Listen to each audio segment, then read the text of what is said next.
buy. Tulisannya akan berubah menjadi buy. Dan teman-teman bisa langsung beli buy NFT dari iCoin. Terus buat apa NFT-nya ntar? Nah, kita juga lagi garap yang namanya staking. Jadi teman-teman yang sudah punya NFT-nya bakal bisa di staking. Keren banget teman-teman, makasih sekali lagi, thank you. Makasih juga yang udah rela beli demi ayang. Konsep yang dia bangun.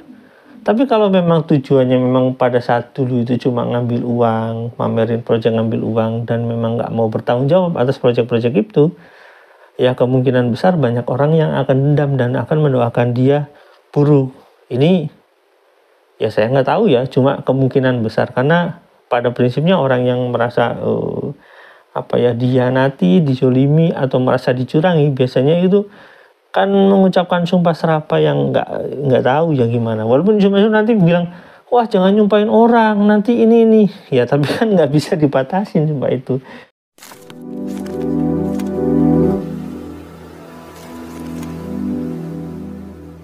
Assalamualaikum warahmatullahi wabarakatuh. Welcome back to my channel Detektif D.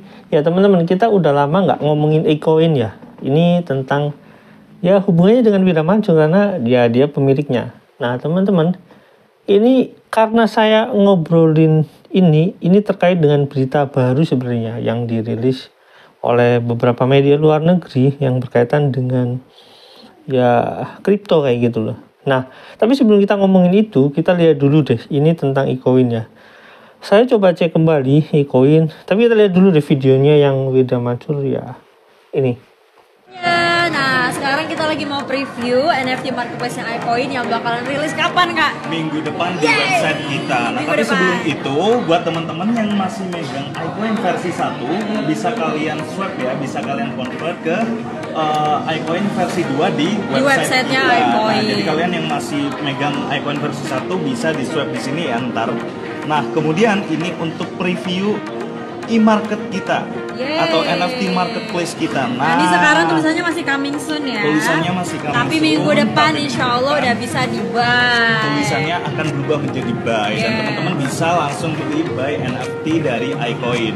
Terus buat apa NFT-nya ntar? Nah, kita juga lagi garap yang namanya staking. Jadi teman-teman yang sudah punya NFT-nya bakal bisa di staking dan nanti bisa dapat earning dari sini. Bisa dapat earning berupa iCoin. Wow. Udah gak sabar banget buat rilis insya Allah. Doain terus iCoin dan support terus iCoin. Tunggu minggu depan.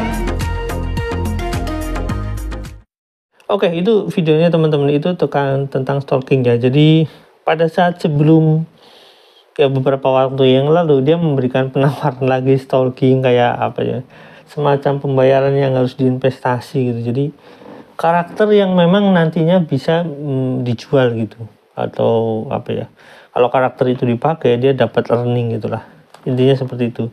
Nah tapi setelah kita cek ya teman-teman, ini sebenarnya sangat miris sih buat saya ya. Ini dari bulan ya sekitar Agustus ini sampai sekarang nggak ada update-nya. Yang paling parah teman-teman itu adalah websitenya.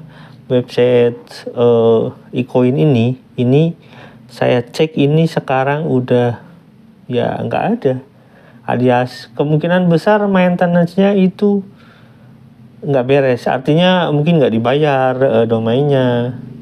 Intinya website ini karena ini memang menghilang websitenya, domainnya itu kemungkinan besar nggak dibayar. Bayangin aja dana yang terkumpul yang katanya miliaran, itu teman-teman bisa cek dulu deh ini videonya ini ya.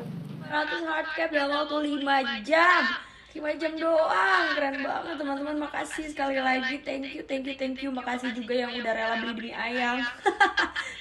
Oke, itu videonya. Jadi dana yang terkumpul yang jumlahnya mungkin miliaran, saya nggak tahu pastinya berapa. Untuk maintenance websitenya aja itu nggak bisa. Bayangin maintenance website, teman-teman harus ketahui bahwasanya kalau misalkan ya, kalau beberapa waktu yang lalu kalau saya bikin website ya, saya belum update hari ini ya, tapi yang jelas ya kalau .com kan harganya ada yang 120, ada yang 135. Bagaimana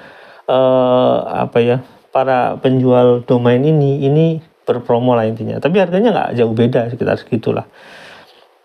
Harga segitu aja nggak bisa maintenance-nya. Bayangin aja project yang katanya itu adalah project ya dalam tanda kutip ya, walaupun mungkin ini bener nggak benernya, tapi yang katanya project itu merupakan project yang ya kayak rencananya dirilis sama Meta gitu ya, project-project yang merupakan suatu project yang sangat besar ya. Jadi proyek ini digadang-gadang katanya project masa depan ya, tapi kan faktanya nggak ada ya, memang seperti itu faktanya. Nah teman-teman, bagaimana kalau misalkan project ini benar-benar nggak ada? Oke, saya kasih berita dulu teman-teman. Ini sangat menarik ya, karena sangat apa ya, buat saya sih sangat menakutkan. Di sini ada berita teman-teman terbaru ya. Ada berita terbaru di sini tentang orang yang berhubungan dengan kripto. Ini saya ambil di blockchain media. Teman-teman nanti bisa cek sendiri ya. Ruja Ignatova, OneCoin. Teman-teman tahu OneCoin kalau misalnya yang biasa bermain di kripto ya. OneCoin terbunuh di Yunani pada 2018.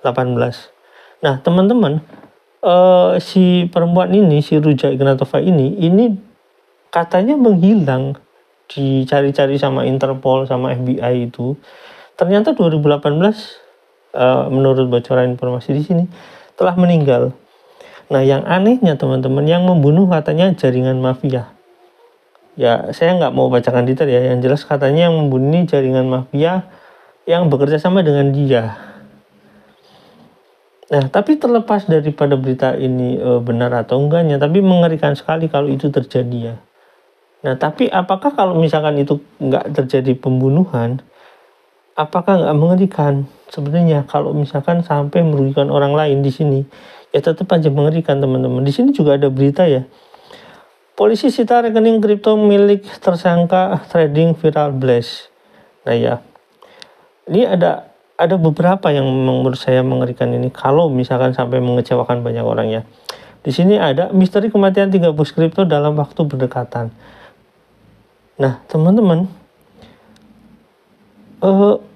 kita tahu ya, kalau misalkan Wirda Mansur ini katakanlah ini kan nggak terdaftar di Bapepti pertama, keduanya katakanlah kalau misalkan ada orang yang dendam dengan dia berinvestasi di sana terus merugikan banyak orang, ada orang yang dendam terus tiba-tiba berbuat jahat ya, karena ya Wirda Mansur yang nggak bertanggung jawab dengan investasinya.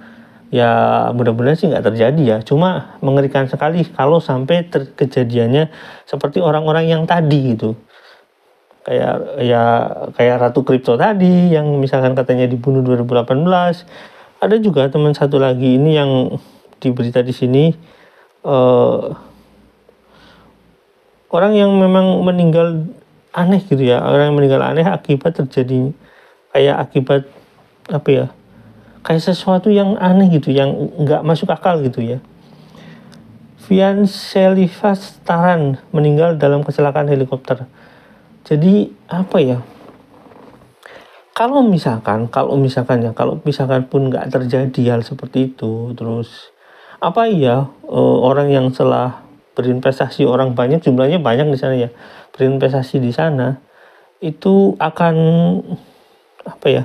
Kayak nggak dendam atau misalnya udah ikhlas aja. Akan tetapi bagaimana kalau misalkan salah satu mereka itu berdoa yang apa ya, merasa terzolimi itu dan mendoakan nggak sampai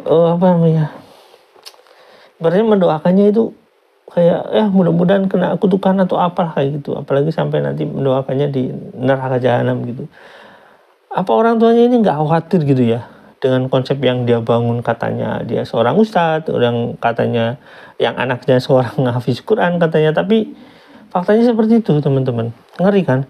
Jadi kejadian-kejadian kayak pembunuhan, kayak kemungkinan pembunuhan dan memang pembunuhan kalau si Roja ini, si Ratu Kripto ini menurut saya harusnya menjadi warning keras buat Yusuf Mansur, atau misalkan dia ngerasa hebat ya, saya nggak tahu ya, harusnya dia mau warning keras Yusuf Mansur, anaknya tuh Yusuf Mansur pada Wirda Mansur, agar si Wirda Mansur itu untuk menyelesaikan konsep yang dia bangun.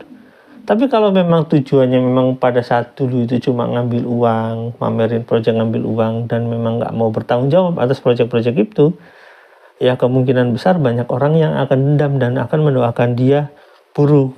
Ini ya saya nggak tahu ya, cuma kemungkinan besar, karena pada prinsipnya orang yang merasa dihianati, dizolimi atau merasa dicurangi, biasanya itu kan mengucapkan sumpah serapah yang nggak tahu ya gimana. Walaupun sumpah nanti bilang, wah jangan nyumpahin orang, nanti ini. Ya tapi kan nggak bisa dibatasin sumpah itu.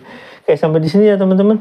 Ini kalau misalkan ya teman-teman yang merasa dirugikan di kripto atau misalkan dirugikan di token di ecoin ini, sebaiknya teman-teman lapor ke Bapepti, karena memang token ecoin ini belum terdaftar di Bapepti, dan memang kalau misalkan diusut secara hukum kita seharusnya bisa gitu.